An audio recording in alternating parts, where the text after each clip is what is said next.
Questo favoloso rito in oro, con terminazione a protome di leone alato risalente al V secolo a.C., è uno degli inestimabili tesori che compongono la mostra Leoni e tori dall'antica Persia ad Aquileia, inaugurata questa sera nel Museo archeologico aquileiese alla presenza della Presidente della Regione Deborah Serracchiani e dell'assessore regionale alla cultura Gianni Torrenti, con un'anteprima per la stampa che si è tenuta questa mattina dopo la presentazione di mercoledì scorso a Roma nella sede del Ministero dei Beni Culturali. Si tratta di 25 reperti, per un totale di 29 oggetti in oro, bronzo, terracotta e gesso, che provengono dai musei archeologici di Teheran e di Persepoli. È la prima volta che un'esposizione attinge direttamente a vestigia che provengono dall'Iran, e ciò accade come conseguenza e come accompagnamento di una nuova politica di apertura e di dialogo con la Repubblica Islamica, di cui è stata apripista la visita della Presidente Serracchiani a Teheran lo scorso gennaio.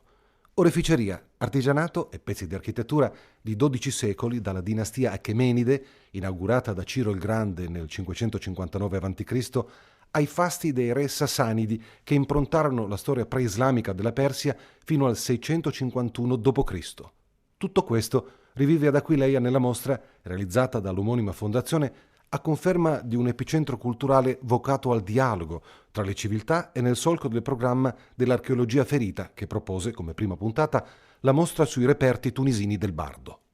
Questa attenzione internazionale che abbiamo su Aquileia, che sta rinascendo per i lavori che stiamo facendo sugli scavi, ma contemporaneamente queste mostre, tutte archeologiche, quindi perfettamente coerenti con lo spirito del luogo, ma contemporaneamente proprio che la mette al centro di una rete in modo generoso, perché alla fin fine noi riusciamo a far vedere ad Aquileia cose anche di altri e di paesi che sono difficili anche da raggiungere, quindi veramente motivo di grande soddisfazione. Ringrazio il Presidente Zeinaldi Landi per la capacità diplomatica, ovviamente il suo mestiere, che ha potuto esprimere in questi 2 anni. Leoni e tori, simboli rispettivamente del sole, del giorno e della luce, e della natura e della notte del buio, si traducono in oggetti stupefacenti, come la base in bronzo risalente al V secolo a.C.,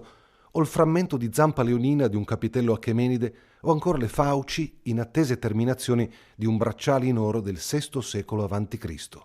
Tesori dal valore inestimabile. Si pensi che il riton, ovvero la coppa arricchita dalle sembianze leonine proveniente da Hamadan, è assicurata per 16 milioni di euro. Leoni e tori dall'antica Persia potrà essere visitata ad Aquileia fino al 30 settembre.